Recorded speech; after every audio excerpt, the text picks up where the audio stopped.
The Ethiopian Prime Minister, already under intense pressure, faces yet another challenge. Rebels fighting his troops in Tigray are joining forces with armed fighters from his own ethnic group. How much of a threat does this pose to Abiy Ahmed and to Ethiopia? This is Inside Story.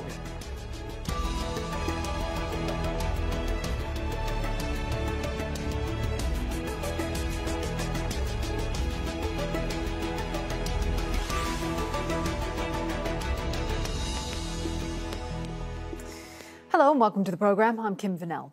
Months of violence in Ethiopia's Tigray region have highlighted the growing ethnic divide, awakened old rivalries and produced odd alliances. A Nobel Peace Prize winning Prime Minister, Abiy Ahmed, might be complicating things even further. Earlier this week, he called on, in his words, all capable Ethiopians to join the army and stop the region's rebels once and for all. But in a twist of events, the Tigray People's Liberation Front, the TPLF, responded by joining forces with another rebel group, the Oromo Liberation Army, to fight the government. It means the conflict is no longer contained in one region, and there are growing fears it could lead to an all-out civil war. The Ethiopian government condemns this latest escalation. No group can claim to be for the people of Oromia while it is using or it is killing the people of the region for its individual political gains. And no entity can also claim to be for the people of Tigray where it's also killing its own people and holding them hostage for its own political gains. Let's not also forget that TPLF tortured, killed, displaced, and disappeared many Oromo youth, brandishing them as part of the Shene organization. So I don't believe that the youth of Oromia region are in alignment with this as well, because this is an alignment of two terrorist organizations. Now, the Oromo Liberation Army is the military wing of the Oromo Liberation Front political party. Ethiopia's largest ethnic group says it suffered a long history of oppression dating back a century. In 2015, plans to expand the capital, Addis Ababa, further into Oromo farmlands triggered 3 years of protests and of violent repression.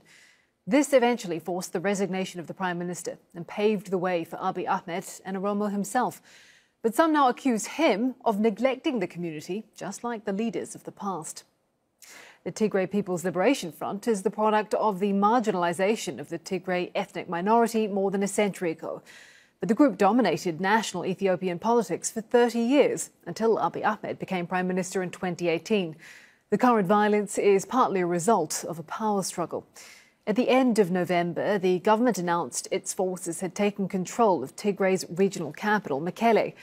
But the conflict took a stunning turn in June when Tigrayan forces took back Mekelle and government soldiers withdrew. Since then, the rebels have pressed into the regions of Afar in the east and Amhara in the south.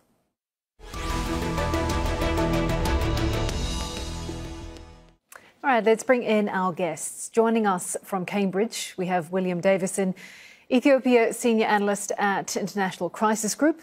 From Addis Ababa, Samuel Gerechu, who is a journalist from Ethiopia.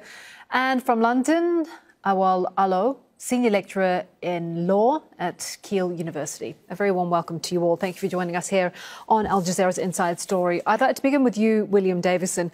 Just give our viewers an understanding of how powerful the Oromo Liberation Army actually is and how significant is this development? I think it's a significant development because it's the first time a major Ethiopian opposition force has shown its support, its willingness to ally with the Tigrayan forces, which are showing their capabilities and increasingly on the offensive outside of Tigray as they try and pressure the federal government to come to the negotiating table on their terms and ultimately push for a transitional government. The Oromo Liberation Army is an increasingly important Oromo opposition actor. Its apparent increase in popularity and capability comes as and after the major Oromo opposition parties, the Oromo Federalist Congress, the Oromo Liberation Front. They did not participate in the recent election alleging government repression. And that seems to have led to an increasing focus on the Oromo Liberation Army. And indeed, they have shown signs of increasing capability. Okay. So it's a very significant political alliance. What we haven't seen yet is whether the OLA really has the same sort of military capability as the Tigrayan forces have demonstrated. And that will be crucial, of course. Samuel Getachew, I'd like to bring you in. What's your take on how this alliance might potentially deepen this conflict? You know, as William said, it's a huge coalition. It's a milestone in this conflict. But you also have to understand the partnership is only based on strategic advice.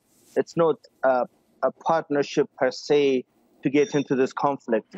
The difference between the TPLF and OLA is day and night. For the last 27 years before the Prime Minister came to power, they were fighting against the TPLF government, the TPLF-led coalition government in Addis Ababa. So while it's an achievement, I have to say, I don't think it's as grand or as huge as it's being made out to be, because the partnership is just at the beginning stage and it might not go forward. I mean, we just have to wait and see. But the Ethiopian side is insisting that they have a more grand or a bigger coalition to fight on. They're hopeful that they will defeat the TPLF and the OLA. And that's where we are at the moment. But this conflict moves on, and more people are certain to be affected by this coalition or the conflict moving forward. Well, Alo, what's your take? What's your assessment of this alliance? Do you foresee both sides expanding their fights to other areas in Ethiopia? Yeah, I think this is an enormously significant development for two reasons. One, these are two forces that have a very common strategic goal in terms of the future direction of the country. Both the Oromo Liberation Army, that is widely supported now by the Oromo population, which is the largest ethnic constituency in Ethiopia, and the Tigray Defense Forces agree on a federated future for the Ethiopian state. So the fact that you have that strategic political alliance is significant. And on the back of that strategic political alliance, we now have a military alliance between the two forces to take on the Ethiopian government. So, and also it's important from kind of a geographical point of view, because the Tigray Defense Forces from the northern part have already shown their strength. They have already forced the Ethiopian military and the Eritrean soldiers, Eritrean troops from their territory. So they have proven themselves to be a force to reckon with. Now they are entering into a partnership with the Oromo Liberation Army that is operating in the western, southern, eastern part of the country. I think from a kind of a geographic point of view also gives the two forces strategic advantage. And I think, you know, when you look at the political landscape and also these military coalitions, what we are looking at is probably, in my view, the beginning of the end of the Abiy Ahmed era. William, I'd like to come back to you. How do you think that the government will be viewing these developments? Well, I think that's very, very clear, partly because both these organizations, as in the TPLF, Tigray's ruling party, and the Oromo Liberation Army, the government calls it Shane, both of these organizations have been classified as terrorist organizations. So I think, that designation signifies just how badly this transition has gone. The idea of this transition was to create a more inclusive political space in Ethiopia, and then come to some form of arrangement about the country's future. Instead, these actors who have an understanding of Ethiopia that it should be organized as a multinational federation, they have been increasingly excluded, and indeed the TPLF and the Tigrayan forces now find themselves in a civil war with the federal government. As a result of that fallout, we've had these terrorist designations. Now that the Tigrayan forces are on the offensive to try and force a transitional government, which is something the OLA has also been trying to achieve, but all we're seeing here is an intensification and an expansion of Ethiopia's civil war. It is very hard to say, I think, as Samuel correctly described, just how meaningful this alliance is going to be. But as Awal says, this could be the end of Abiy Ahmed's government. But what we know for sure is that this is going to lead to that intensification of the fighting, increasing devastation, not just for the people actively involved in the combat, but also civilians. And the threat that the already severe blows to Ethiopia's stability that we've seen could get even worse as this conflict widens. Samuel Getachew, how embattled is the Ethiopian army at this point? I mean, it's been a challenge, I have to admit, but I would have to disagree with Aulo in terms of this MOU that's signed by TPLF and OLA being the beginning of the end of the prime minister. If that is an indication that it is the end of his era, I think that's wrong. That's a wrong assumption. But, in terms of the Ethiopian army, they did face challenges. But, the Ethiopian army is one of the strongest within the East Africa. And it will, the prime minister has called for, young people to join. It's a challenge. Tigray remains to be a very challenging aspect of the new prime minister who was just elected.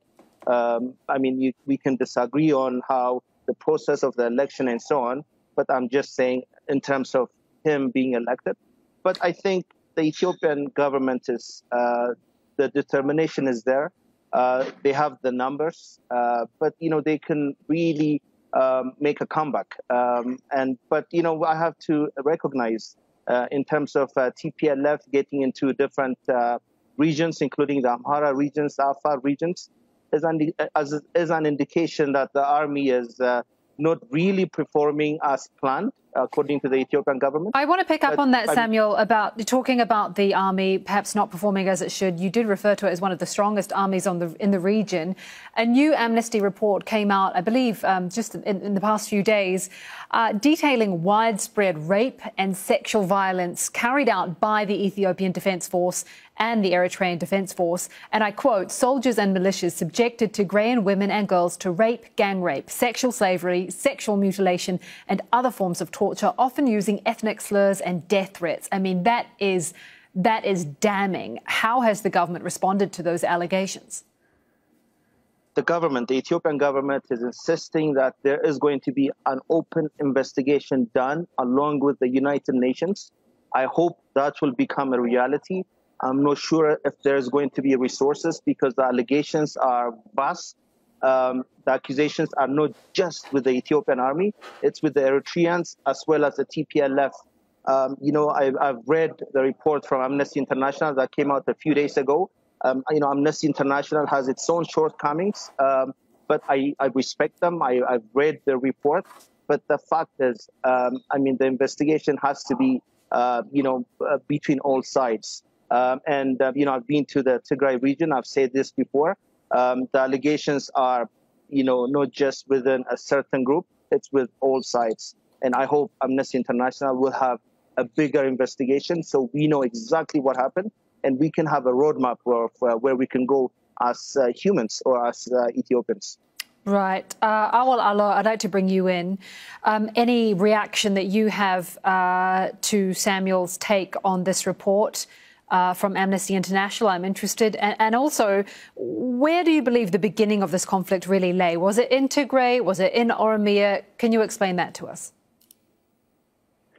Yeah, sure. So the conflict is basically ideological in nature. It is differences of opinion on the future direction the country has to take.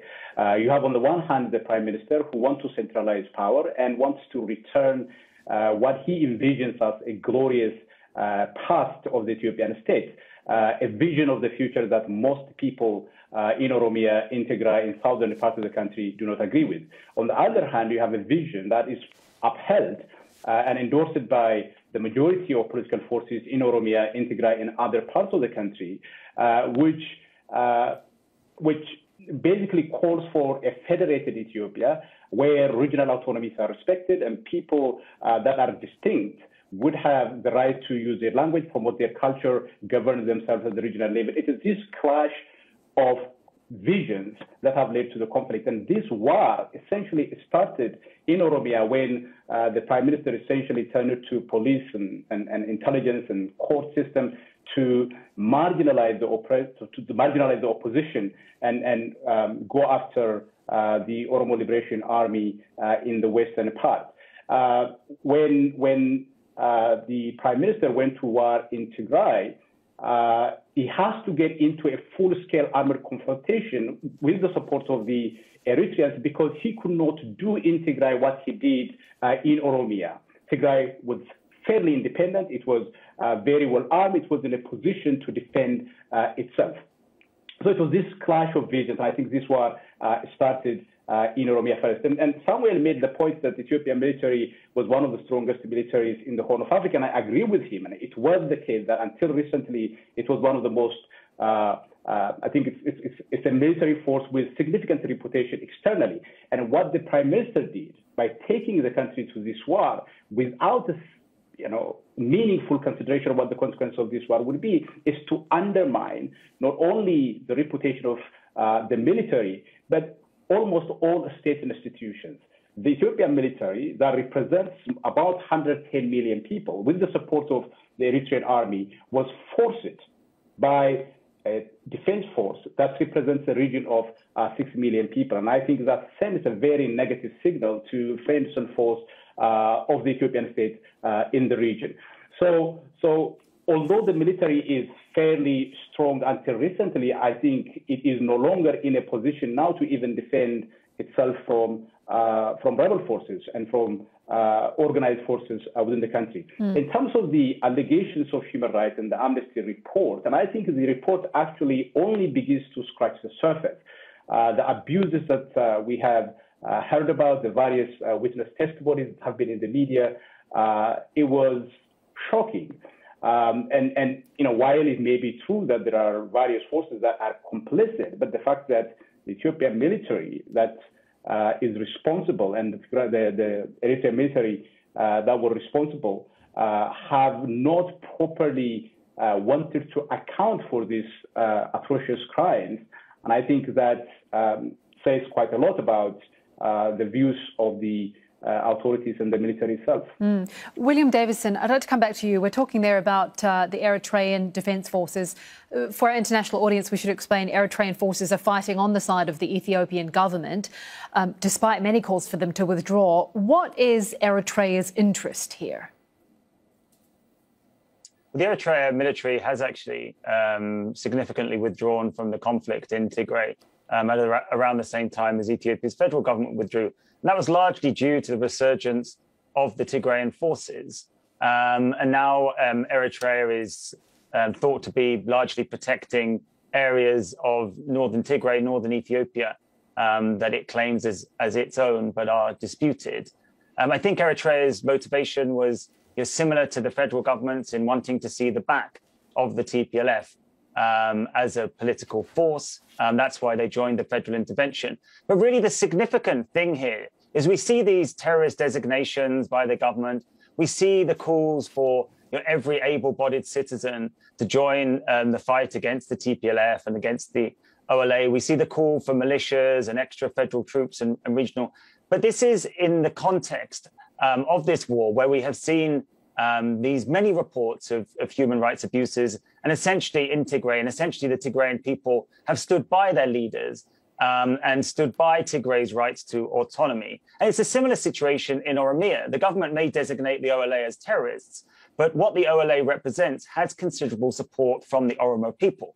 So whilst the federal government presents itself as legitimate, and therefore these counterinsurgency campaigns as legitimate and just, the problem is that they are going up against huge numbers of Ethiopian people. That is why they are going to be, that is why they have been so devastating so far, both in Oromia and in Tigray. And that is why this intensification is said to be so deadly. These are not just small cliques of terrorists. These are actually relatively popular armed insurgencies. Samuel Getachew, on that point, Oromo Liberation Army leader Kumsa Diriba says there's going to be a grand coalition against Abiy Ahmed and that other groups will join in. Do you foresee that playing out? I don't think so. What I know for certain is this conflict is not going to end anytime soon. There might be different coalitions, again, between TPLF and OLA. It's just MOU that was signed by two different functions that are as different as day and night. And we don't think there will be any kind of coalition to defeat Ethiopia. There are certainly lots of people that see Ethiopia becoming like the former Yugoslavia, like Somalia, like the South Sudan. Some of the nations that got their independence but didn't really achieve their objectives. But I think Ethiopia will move on from this conflict because Ethiopia remains an important nation of 110 million people, as Aulo said, and we're going to begin to see hope, I hope, at the end of the tunnel. Because again, this endless conflicts within Ethiopia, within the continent, is not in the interest of our continent.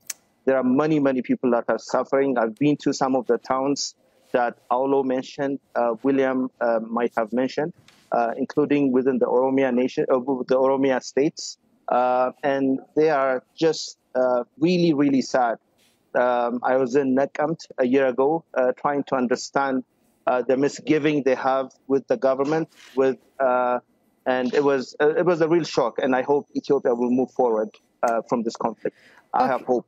Okay, Aulo, if we look regionally, what role is or should the African Union be playing to try and find a way out of this conflict? Before I comment on that point, I just want to say, you want to make one point on what Samuel said. Samuel kind of framed the conflict in Ethiopia as one between Ethiopia and some forces. I think it's a very problematic characterization. This is a view that is kind of promoted by the Prime Minister, who doesn't even have, a popular mandate. He was elected. It was a sham election where the Prime Minister essentially ran alone. But it's not a conflict between Ethiopia and some forces. It's a conflict between two forces in Ethiopia that are in disagreement on the future direction of the country. I think that is very important. But in terms of the role the African Union could play and the regional consequences of the conflict, Ethiopia, as the largest country in the region, as a country that is responsible for regional peace and stability, who has been playing very significant roles in stabilizing some of these countries, I think the consequences of further confrontation, further antagonism, further violence in Ethiopia would be significant for countries in the region. We already have border conflicts between Sudan and Ethiopia. There are some issues between Ethiopia and South Sudan. We don't know to what extent relations between the Ethiopian state and the Eritrean state would continue as they are currently, especially given the fact that the Tigrayans now control the Tigray region to the north. So the consequences for the region is significant. In terms of the role of the African Union, I think the African Union has proven itself ineffective in terms of dealing with conflicts within member states. The Constitutive Act of the African Union declares that whenever there are, for example, allegations of war crimes against humanity, genocide, ethnic cleansing, the Union is mandated to intervene and to protect the civilian population. In the Ethiopian conflict, what the African Union did essentially is side with the government and try to play down the atrocities that have been committed. So it's not clear to what extent the European Union can be a reliable partner for peace. And I think the international community needs to take a more active role. Thank you very much for that. We will have to leave it there for time. Big thank you to all of our guests, William Davison, Samuel Getachew and Aulo. And thank you too for watching. You can see the programme again anytime by visiting our website, aljazeera.com. And for further discussion, go to our Facebook page. That's facebook.com/AJ Inside Story. You can also join the conversation on Twitter. Our handle is @AJ Inside Story. From me, Kim Vanel, and the whole team here in Doha. Bye-bye for now.